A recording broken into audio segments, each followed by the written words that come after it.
When you think about philosophy, you probably don't think about successful business titans and entrepreneurs.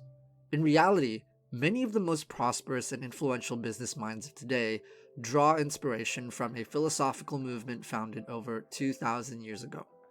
Nowadays, when we refer to someone as being stoic, we often mean that they're good at enduring pain and hardship without showing their feelings or complaining. The modern day interpretation of this word actually comes from a system of beliefs founded by a Greek philosopher named Zeno in 300 BC, initially called Zenonism. But since its followers did not want this to be some kind of cult created around Zenon, the name was soon dropped for what we now know as Stoicism. If you were a student of the men and women who have succeeded in business, the likes of Elon Musk, Bill Gates, and Jeff Bezos, you will find that they have incorporated, consciously or not, many of the life principles and standards of behavior espoused by Stoicism, a philosophy designed for solving life's problems and leading a good life. As investor and entrepreneur Tim Ferriss has put it, Stoic philosophy is a simple and immensely practical set of rules for better results with less effort. Today we'll be talking about 3 exercises and Stoic ideas that will help you reach the heights of success, both in business and, more importantly, in your personal life. Number 1. If you want to succeed, be humble. Throw out your conceited opinions, for it is impossible for a person to begin to learn what he thinks he already knows. Epictetus. Of all the Stoics, Epictetus is the closest one to a true teacher of the practice. He had a school, he hosted classes. In fact, his wisdom is passed down to us through a student who took really good lecture notes. One of the things that frustrated Epictetus about philosophy students, and has frustrated all college professors throughout history, is how students claim to want to be taught but really secretly believe they already know everything. You see this regularly in today's upcoming entrepreneurs. Arrogance combined with a lack of humility.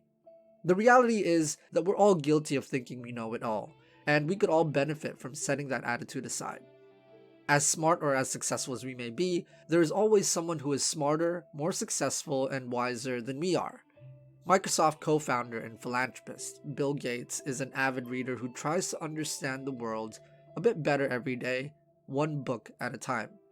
Perpetually exposing oneself to new knowledge and ideas is a humbling reminder of how little you know, even if you are one of the most successful business moguls in history. Number 2. Be mindful of the people you surround yourself with. Above all, keep a close watch on this, that you are never so tied to your former acquaintances and friends that you are pulled down to their level. If you don't, you'll be ruined. You must choose whether to be loved by these friends and remain the same person, or to become a better person at the cost of those friends. If you try to have it both ways, you will neither make progress nor keep what you once had. Epictetus. The late motivational speaker and author Jim Rohn's most widely quoted line is, "You are the average of the 5 people you spend the most time with." Rohn strongly advised young writers and entrepreneurs to find a group of peers who push them to be better. Berkshire Hathaway CEO Warren Buffett, arguably the most successful investor of all time, has said that it's better to hang out with people better than you. Pick out associates whose behavior is better than yours, and you'll drift in that direction. Consciously consider whom you allow into your life. And we don't mean that you need to be some snobby elitist. Rather, endeavor to be someone who tries to cultivate the best life possible. Ask yourself about the people you spend the most time with. Are they making me better? Do they encourage me to push forward, and do they hold me accountable? Or do they drag me down to their level? Now, keeping this in mind, ask the most important question. Should I spend more or less time with these people? Remind yourself of one of the most tenacious and strategic CEOs today. Amazon's founder Jeff Bezos' rule in life. Life's too short to hang out with people who aren't resourceful. Number 3. Protect your time. Were all the geniuses of history to focus on this single theme, they could never fully express their bafflement at the darkness of the human mind.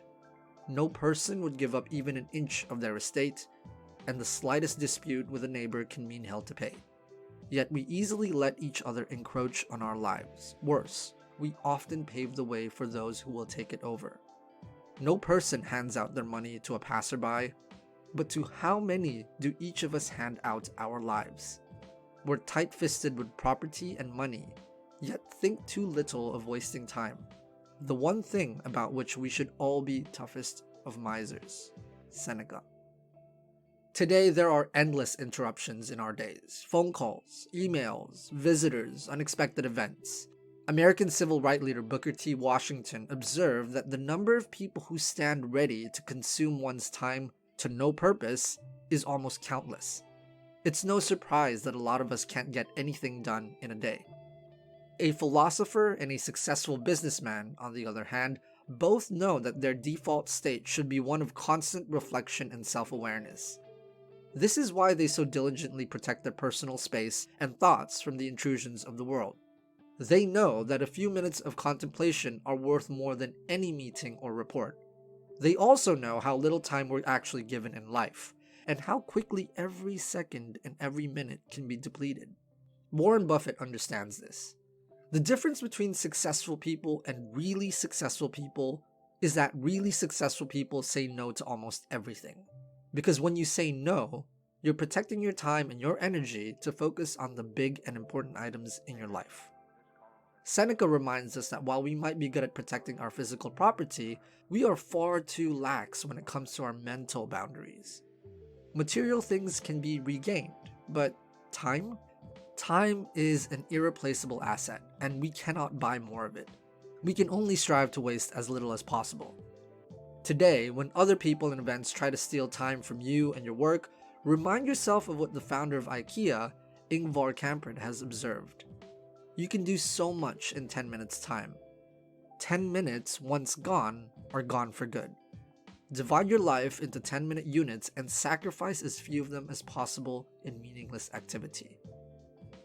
Stoicism has helped me gain footing and stay focused in this ever-changing and unpredictable world. With its simple and practical guidelines to meaningful life, there's no wonder why many of our world's most successful business leaders and influencers draw from this philosophical practice. Things are often easier said than done, and if anything, one idea that the Stoics have proven to be true is that living a great life doesn't have to be complex, and that fulfillment often lies in accepting and acting according to what we already know deep inside to be true. We hope that you found this video useful. If you did, hit the like button and subscribe. We really appreciate your support. Also, follow us on social media and visit our website at thetopessentials.com to learn more about how you can live the best possible life. See you soon.